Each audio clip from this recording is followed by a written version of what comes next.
வணக்கம்.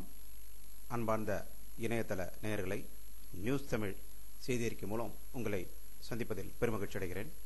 இன்று 24 அக்டோபர் 2008 நடந்த முக்கிய செய்தியறிக்கைகளை இப்பொழுது காணலாம். சென்னை விமான நிலையத்தில் 2 திசைகளிலிருந்தும் விமானங்கள் நேருக்கு நேர் மோதிக்கொள்ளும் ஒரு பெரிய சம்பவம் தடுத்து நிறுத்தப்பட்டது. பெங்களூருக்கு செல்ல இருந்த ஒரு விமானமும் துபாய்க்கு செல்ல இருந்த சரக்கு விமானமும் நேருக்கு நேர் எதிரே வந்து கொண்டிருந்தது. இதை விமான நிலைய அதிகாரிகள் தகுந்த நேரத்தில் அவற்றை தடுத்து நிறுத்தியதால் 2 விமானங்களின் சேதங்கள் தடுத்து நிறுத்தப்பட்டதாக விமான நிலையத்திலிருந்து செய்திகள் வந்து கொண்டிருக்கின்றன. சென்னை கொடுங்கையூரில் ராஜீவ்காந்தி சிலை உடைக்கப்பட்டதன் மூலம் தமிழகத்தின் விடுதலை புலிகள் துணிச்சலாக நடமாடிக்கொண்டிருப்பதாக உறுதி செய்யப்படுகிறது என காங்கிரஸ் கட்சியின் தலைவர், தமிழக தலைவர் தங்கபால் அவர்கள் இன்று ஒரு கடும் சொல்லை கூறியிருக்கிறார். இன்று லோக்சபாவில் மார்க்சிஸ்ட் கம்யூனிஸ்ட் கட்சியின் தலைவர் குருதாஸ் குப்தா சபாநாயகர் பாரபட்சமாக நடந்து கொண்டிருக்கிறார் என்று அவரை குற்றம் சாட்டினார். இதனால் கோபமடைந்த அவர் சபாநாயகர் சபையை விட்டு வெளியேறினார். டெல்லியில் வைகோ அவர்கள் கைது செய்யப்பட்டதை அடுத்து இலங்கைக்கு அரசுக்கு இந்தியா வழங்கி வரும் உதவிகளை எதிர்த்தும் மதிமுக எம்பிகள் கிருஷ்ணன் பேசியதற்கு திமுக எம்பிகள் எதிர்ப்பு தெரிவித்ததால் பரபரப்பு ஏற்பட்டது.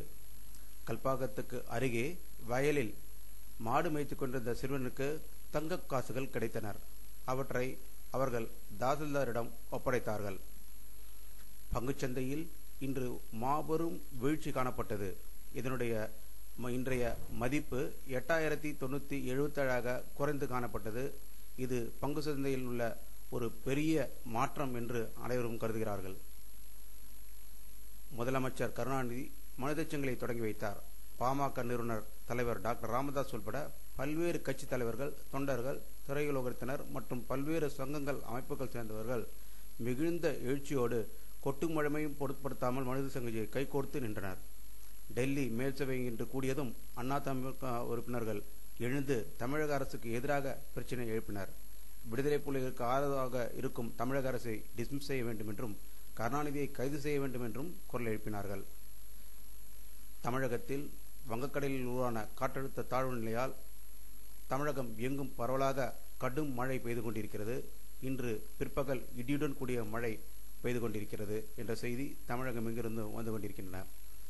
இன்று விடுதலைக்காக போராடிய மருது சகோதரர்களின் நினைவு நாள், 2207 ஆண்டு நினைவு நாள் தமிழகம் எங்கும் மிக சிறப்பாக கொண்டாடப்பட்டது. மருதுபாண்டிய சிலைகளுக்கு மலர் வளையங்கள் வைத்து பல கட்சியினரும் இன்று அவருக்கு அஞ்சலி செலுத்தினார்கள். இத்துடன் நியூஸ் தமிழ் முடிவடைகிறது. மீண்டும் நியூஸ் தமிழ் செய்திகளில் சந்திக்கும் வரை உங்களிடமிருந்து விடைபெறுவது உங்கள் கே பாலாஜி. நன்றி, வணக்கம்.